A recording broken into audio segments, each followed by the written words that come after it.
Non, la vue, elle est rare, hein, comme diraient les Jones. Bon, pardon. Est-ce qu'on parlerait pas un peu de business finalement, hein? Est-ce qu'on parlerait pas un peu de la vérité de tout ce qui se passe là dans l'entrepreneuriat en ligne et plus particulièrement l'infopreneuriat puisque c'est quand même le seul pardon, le seul business qui existe on dirait désormais. Attends, comme ça pour que tu vois la vue là, parce que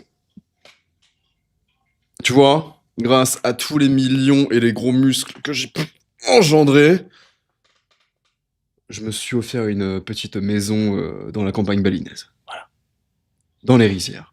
Bien loin des scooters et bien loin des mécréants. Voilà. Bien loin des gueux. Là, on est vraiment nature peinture. Tel moi-même, finalement. Bref. L'infoproduit, c'est baisé aujourd'hui. C'est pas que c'est baisé, c'est que ça a rendu les mecs baisés. Aujourd'hui, là, tu regardes, donc t'es tombé sur la vidéo, forcément, t'as cliqué parce que t'es infopreneur et que Dieu te bénisse si ça marche pour toi. Ou t'es un jeune qui veut devenir infopreneur et qui sait faire tourner le crâne, en fait. D'accord? Et je vais te parler, parce que moi, je suis dans le milieu depuis maintenant 3 années. Ça marche pour moi. D'accord? Ça marche pour moi. Il y a forcément des hauts, des bas, comme toujours. Mais ça marche pour moi. Et ça marche pour moi d'une manière qui est assez différente des autres, dans le sens où moi, j'en ai rien à branler que t'achètes chez moi. J'en ai rien à branler. Tu me verras quasiment jamais, ça m'est arrivé quelques fois dans le passé pour essayer et faire des tests, mais t'envoyer des messages de prospection, j'en ai rien à foutre.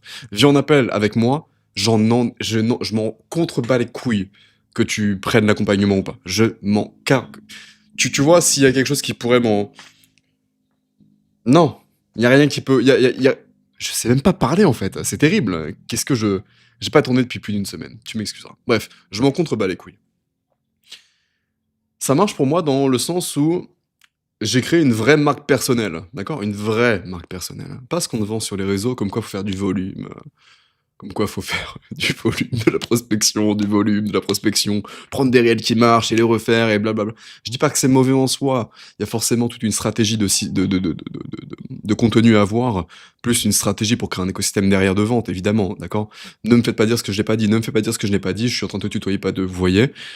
Il faut évidemment avoir quelque chose de sérieux, de concret. Et tout ce que tu vois sur Internet, même ce que je suis en train de faire, c'est du marketing, d'accord? Faire le gueux, là. Faire le gueux devant la fenêtre. En train de dire, la vue est belle, machin, puis après faire, ah, c'est rare, comme dirait le jeune. Oui, je suis comme ça dans le vrai monde, d'accord? C'est exactement moi. Je suis exactement comme ça. Cependant, je profite de cet élément différenciant pour en faire mon marketing. D'accord? Comme ça, tu te sens au plus proche de moi. Tu sens que je suis quelqu'un de vrai. Quelqu'un qui, pour le coup, n'essaie pas de te vendre quelque chose. J'ai des choses à vendre, j'en ai plein des choses à vendre. Et tant mieux si tu me rejoins, ça me fait plus de cash, plus de liberté, plus de maisons dans une prairie. Mais foncièrement, je m'en carre le cul parce que je sais que dans tout le cas, ça vient à moi naturellement depuis 3 ans. Ça vient naturellement à moi. Parce que j'ai créé une vraie marque personnelle. Ok? Je mets un peu la clim, attends, parce qu'il fait extrêmement chaud là. Et aujourd'hui, le problème, c'est que toi, tu veux te lancer sur les réseaux, ou du moins tu t'es peut-être lancé, par conséquent, tu as suivi toute la traîne de prendre du contenu, recopier du contenu qui fonctionne. Parfois, tu fais un petit peu de vues, tu fais un petit peu de vues, quelques commentaires, un petit peu un petit peu d'interaction. Mais y a rien qui vend, quoi. Y a rien qui vend. T'es un putain d'influenceur. Enfin, t'es un putain d'influenceur miteux, en plus. Genre, y a même pas beaucoup de vues. C'est terrible. Y a ni beaucoup de vues, ni du cash. Et parfois, bon, parfois t'es peut-être juste un influenceur, parfois t'as beaucoup de vues et t'as pas de cash. La problématique est telle que... Il y a plein de problématiques. Tu m'excuseras, j'ai rien préparé, le but c'est vraiment d'être, encore une fois, nature peinture. Hein. Pour que quelqu'un veuille t'acheter quelque chose, demande-toi, qu'est-ce qu'il y a de désirable chez toi, déjà, d'accord? Qu'est-ce qu'il y a de désirable? Qu'est-ce qu'il y a de respectable? Qu'est-ce que t'as fait? Qu'est-ce que tu fais au quotidien? Et comment est-ce que tu te comportes? Hein? Déjà envers toi-même et envers les autres. Qu'est-ce que t'as fait de différent de quelqu'un d'autre? C'est quoi ton élément différenciant? Moi, mon élément différenciant, c'est quoi? Je sais pas, j'ai commencé le business à 25, avant j'étais toxicomane alcoolique. Donc des vraies addictions, comparées aux addictions miteuses des branleurs d'aujourd'hui. Je parle comme un vieux. Comparé aux addictions un petit peu bénignes, ça se dit bénignes, comme la pornographie ou, je sais pas, la malbouffe ou le scroll, tu vois. Donc addict à plein de choses, plein de drogues et beaucoup d'alcool. J'avais quoi d'autre? J'ai pris plus de 40 kilos. Plus de 40 kilos, voilà, pour la même taille. Passé l'âge adulte encore une fois. Je suis passé d'absolument zéro étude, d'accord? Zéro étude.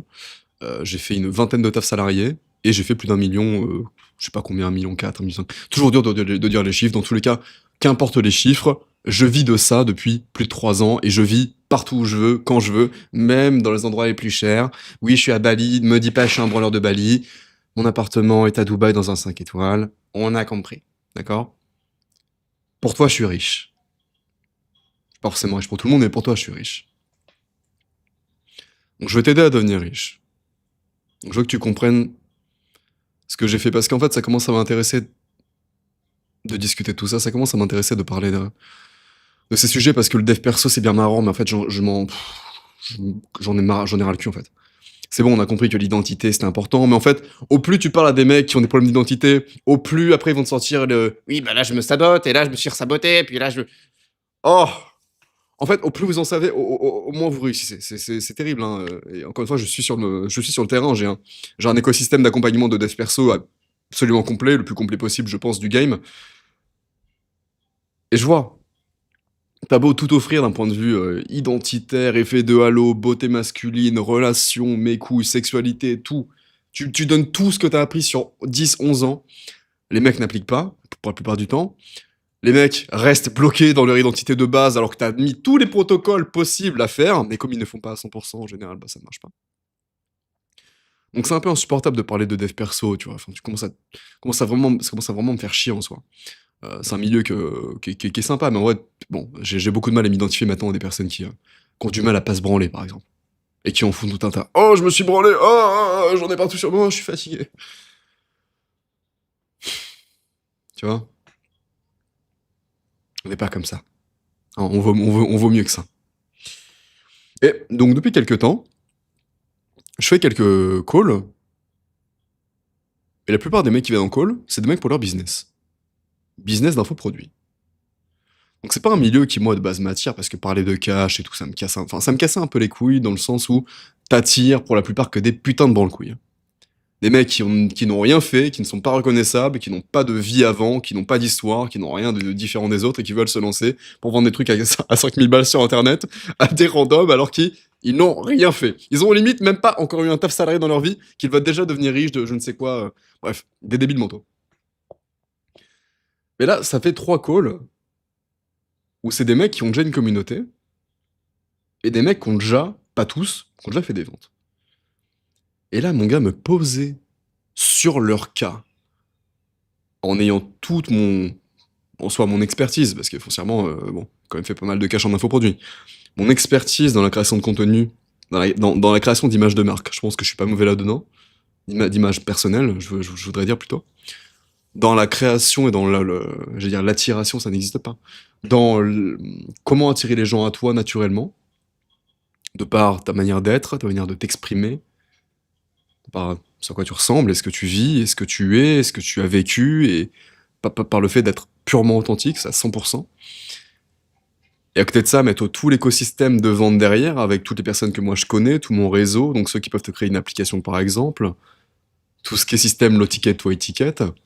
Parce que oui, tout le monde t'a dit oui, il faut vendre de la ticket. Mais moi je suis dans les coachings des gens qui, pas tous, mais dans beaucoup. Je suis dans les groupes, dans les coachings des gens. Oui, je t'apprends à vendre du haut ticket, de l'high ticket. Mais la plupart, ça marche pas. Pourquoi ça marche pas? Parce que les browsers, déjà, ils ont pas confiance dans le fait de demander 3000 € à quelqu'un. Donc en général, ça commence avec des 250, des 500, c'est ça qu'on ne dit pas, d'accord? Et la plupart, ils passent des mois et des mois et des mois à essayer de vendre cher, et ça ne marche pas, parce que même eux n'ont pas confiance dans le fait d'aider quelqu'un foncièrement et de prendre autant d'argent à quelqu'un, d'accord? Ça se mérite, ce genre de choses, tu vois? Ça se mérite. Je viens de couper le micro. Tiens, enregistrement 1, et on va reprendre juste ensuite. Oh, mon Dieu. Enregistrement 1, et on va recommencer en deuxième. Let's go. Oui, du coup, je disais. Donc déjà, ils n'ont pas confiance dans le fait de vendre, et par conséquent, tout est question de sabotage, d'auto-sabotage, de manque de confiance, de procrastination, etc., évidemment. C'est pour ça qu'il faut mettre en place un système qui est vraiment low ticket to high ticket, et de plus, le low ticket to high ticket te permet déjà de tester beaucoup d'offres, de tester beaucoup d'angles marketing, et de voir qu'est-ce qui résonne. Parce que c'est dur, foncièrement, quand tu commences et que t'es personne et que t'as pas d'histoire et que personne ne veut te regarder parce que t'as pas d'histoire intéressante à dire et parce que t'es pas marrant et parce que t'es trop sérieux, parce que t'es nonchalant, parce que t'es pas beau, parce que t'es pas éloquent, parce que t'es nul et que tu veux vendre des trucs à 5000 balles. On voudrait peut-être savoir qui t'es déjà et est-ce que t'es capable de m'aider pour 50 euros. Moi, j'ai commencé avec des trucs à 50 euros. Des formations à 149. Des calls à 30 euros. Non, je fais des calls à 500 balles minimum. Genre, je ferai jamais en dessous. Genre, plutôt crever. J'ai pas que ça à foutre. D'accord? Mais c'est pas venu du jour au lendemain. C'est monté crescendo naturellement. Donc plutôt que de vouloir vendre absolument étiquette là maintenant, demande-toi, ok, qui suis-je? Qu'est-ce que j'ai de remarquable? Qu'est-ce que j'ai d'inspirant? Pourquoi les gens, pourquoi les gens m'aiment? Est-ce que les gens t'aiment? Pourquoi les gens m'aimeraient? Si t'as déjà eu des clients, demande-leur pourquoi. Pourquoi tu m'as acheté à moi? T'as pris combien de temps à m'acheter? Quelle vidéo t'as fait m'acheter? Est-ce que c'est sur Instagram? Est-ce que c'est sur YouTube? Tu m'as comparé avec qui? T'as imaginé prendre un accompagnement avec qui à la place de moi? Tu vois? Tu poses la question. Comme ça, tu fais plus de ce qui marche jusqu'à ce que ça marche plus. Et tu répètes la chose. Regarde moi, comment ça s'appelle? Un format qui fonctionne, je le pousse. Quand j'ai un format qui fonctionne, je le pousse. Jusqu'à ce que ça ne marche plus. Et on dirait que c'est anodin, mais ça ne l'est pas. Ok?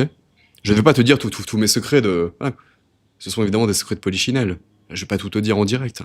Si tu veux, si tu veux que l'on travaille sur ta personal brand en détail, et que l'on prenne 2, 3 heures, 4 heures même. Tiens, viens, est-ce qu'on ferait pas quelque chose? Parce qu'en vrai, c'est un peu chiant parfois. Moi, j'aimerais bien prendre des calls simplement simples, des consultations avec des mecs qui pèsent. Et si je mettais pas en place une consultation d'au moins 3 heures, au moins 3 heures, pendant 3 heures, on se pose à 100% sur ta marque personnelle, sur ta stratégie de contenu pour les prochains mois, sur ta manière d'être, sur quoi faire, sur les idées de vidéos, sur les prochaines vidéos, sur les prochains réels. En vrai. Tiens, tu sais quoi, je vais créer ça, je vais mettre un lien en description. Ce sera le seul lien d'ailleurs. On va faire ça. Et comme ça, tu viens en consultation, on fait ça pendant 3 heures, 4 heures. Tu peux faire de ton côté, du coup, à la suite, tout ce qu'on a mis en place. Comme ça te coûte pas un accompagnement étiquette. Et si tu vois que tu as besoin de moi pour continuer chaque semaine à être présent et à t'aider chaque semaine, on passe naturellement sur l'étiquette. Sur l'étiquette. Sur l'accompagnement, quoi, plutôt. Écoute, je fais ça. Et tiens, ce qu'on va faire même, c'est...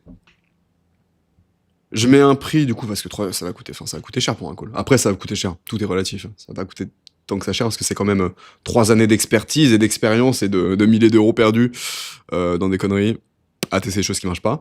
Donc, je dirais, moi, je vais mettre un prix et je mettrais une réduc de 25% ou 50% de tête si tu m'autorises à filmer le call pour que je puisse l'utiliser ensuite sur les réseaux sociaux. Ouais, comme ça, je monte ma proof et mon expertise. Ouais, tiens, on va faire ça, Je mets un lien en description, t'as qu'à nous rejoindre. Enfin, t'as qu'à me rejoindre, plutôt. Tu réserves, on se pose un bon 3 heures sur le bail, quoi. On fait du sale. Ouais, je suis chaud. Ok. Donc, ouais, qu'est-ce qu'on peut dire de plus? Demande-toi qu'est-ce que tu vends exactement? Est-ce que ce que tu vends, c'est quelque chose qui résout une vraie douleur? Est-ce que ça résout une vraie douleur? Est-ce que tu t'adresses vraiment au bon marché? Ou est-ce que tu t'es mis sur une niche, et après sur un angle, et tu ne l'as pas quitté depuis des lustres, en te disant que c'est dans ça que tu veux bosser? Par exemple, hier, j'étais en call avec un browser qui a rejoint l'accompagnement, et lui est sur la niche du handstand. Apprendre le handstand. Je lui ai dit, mais mon ref, c'est cool, mais on s'en bat les couilles. Enfin, personne va payer des milliers d'euros pour faire du handstand. Genre, on s'en bat les couilles. Il y a des 1000 vidéos dessus, on s'en contre car le cul, quoi. Donc après, on a fait le tour de tous ces concurrents US. Personne n'a l'angle uniquement du handstand. Il y a toujours un angle qui est basé sur la calisthénie, sur la figure de rêve, sur l'esthétique du physique, parce que c'est ça la plus grosse douleur, c'est être beau. Et de plus, dans son contenu, en fait, on s'est rendu compte que déjà, on le connaissait pas. Pas d'humain, c'est que de l'explicatif. Je lui ai dit, moi, c'est normal que ça vende pas. Donc là, on va se poser ensuite sur son bail. Hein. Là, normalement, là, on commence dans quelques jours. Et ouais, de toute façon, on a fait ça avec plein de personnes. Hein. On a créé des écosystèmes pour la niche du cyclisme. Je crois qu'on a fait 12 000 euros en 3 jours sur un e-book, si je dis pas de bêtises. 12 000, hein, peut-être que je dis une connerie, hein, mais je crois que c'est 12 000. Je sais plus. Bref, c'est plusieurs milliers d'euros en tout cas. Pareil sur la niche du dessin. On s'est posé sur une consultation pour recréer toute la landing page, toutes les formules, etc. Bref, il y a plein de choses à faire en fait. Mais surtout, le plus important en fait dans tout ça, c'est faut avoir la mentale. Parce que l'infoproduit, c'est un monde de merde. Déjà, il y a que des menteurs, il y a que des putains de menteurs, il y a que des mecs qui fake sur combien ils gagnent. Tout le monde te dit qu'il fait 100 000 euros par mois, tous les mois. Mon frère, il y en a très peu. Il y en a très très peu. La plupart vont te vendre monts et merveilles en te disant que ça va marcher. Non. Je te dirai jamais que ça va marcher, de mon côté. Ça marchera grâce à un tas de circonstances, un tas de concours de circonstances, pardon. Dans le sens où, évidemment, il y a ton investissement de temps, d'énergie, mentale. Il y a ta capacité à effectuer exactement ce que l'on te dit de faire. Il y a ta capacité à effectuer rapidement des choses, à tester rapidement des choses, à avoir confiance dans le processus et à ne pas partir en couille dès que ça va pas. Par exemple, j'ai aussi un coach et j'étais en train de dîner hier avec lui. À Bali, là, à Butter Protein. Browser a fait sa première vidéo YouTube. 850 vues. C'est rare. On l'a aidé parce qu'on l'a mis dans le groupe, etc. Mais quand même, 850 vues. Après ça, elle a fait quoi? Il a arrêté. Il a arrêté. Il a pas fait un seul client là, grâce à la vidéo. Il a arrêté. Vidéo 850 vues. Il a arrêté les réels Instagram. Il a arrêté YouTube. Il a fait que de ne rien foutre.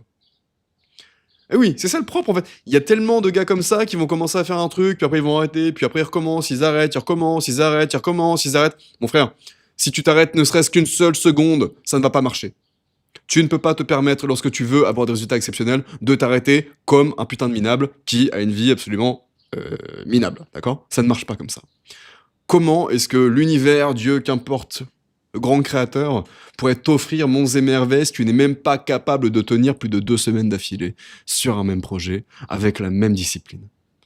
Faut arrêter d'être des couilles molles, faut arrêter d'être des branleurs, franchement c'est absolument absurde à quel point les gens sont juste fainéants à souhait, toujours sous couvert des « je m'auto-sabote », croyances limitantes. C'est bon frère, on a compris. On est tous pleins de croyances limitantes, on l'est tous. Et pour ceux chez qui ça marche, c'est uniquement des gars qui font tous les jours les mêmes choses ennuyantes. Tous les jours. Et quand ça marche pas, ils acceptent. Et ils acceptent de montrer au monde quand ça marche pas. Tiens, et si je tentais une offre, boum, elle marche pas, des milliers de personnes l'ont vue, on s'en bat les couilles. On s'en bat les couilles. Oh tiens, je change de positionnement. Et qu'est-ce qu'ils vont penser les gens? On s'en bat les couilles. Rien à foutre. Les gens ne remplissent pas ton assiette. Les gens, pour la plupart, ne vont jamais te payer un penny, d'accord? Les gens, pour la plupart, ne vont même pas se souvenir de toi dans 2 semaines. On s'en bat les couilles. Et on pas se souvenir de toi, pourquoi? Parce que ton image personnelle et ta marque personnelle est claquée au sol. Donc te pose pas des questions d'absolu moldu. Je prends les termes des infopreneurs français maintenant. D'absolu moldu. Moi, ça me fait du mal, hein. Parce que j'en vois des jeunes péter des câbles. Hein. Ils sont pas faits pour ça. Ils sont pas faits pour ça. Pas faits pour cette merde. Hein. C'est trop dur. Et non, c'est pas dur comme un métier qui est... C'est pas dur comme un métier qui est manuel. C'est moins dur qu'aller en intérim. J'ai fait des tafs où à 3h du matin, j'allais à Intermarché à l'usine, dans le rayon, dans le frigo. C'était horrible. J'en chialais tellement c'était horrible. Tu sais, avec tes transpalettes, tu fais des tours pour des yaourts, là, attends, casse les couilles, tu vois, c'était horrible. Mais le horrible de l'entrepreneur, c'est de l'horrible un petit peu constamment, tu sais. C'est un peu toutes les secondes de ta vie. C'est constamment, faut accepter que, ah putain, ça marche pas, ok, on continue, on continue, on continue, on continue, on continue, on s'arrête pas. Là, ça marche, putain, on fait plus de ça. Ah, là, ça marche pas, ok. Pourquoi ça n'a pas marché? Data, ok, pourquoi? Là, ok, telle personne n'a pas regardé, là, il y a tel nombre de dislikes, même si on voit plus les dislikes maintenant. Pourquoi l'offre n'a pas marché? Pourquoi les gens m'ont rejoint? Bref, data. Faut savoir pourquoi les gens viennent, pourquoi les gens ne viennent pas, pourquoi ça marche pas. Donc c'est un peu horrible constamment, c'est constamment remise en question, constamment les doutes, constamment... un jour, t'as 40 000 balles sur compte en banque, un jour, t'en as 150, un jour, t'en as 0,52 centimes. C'est comme ça. Part of the game. C'est comme mes frérots qui sont...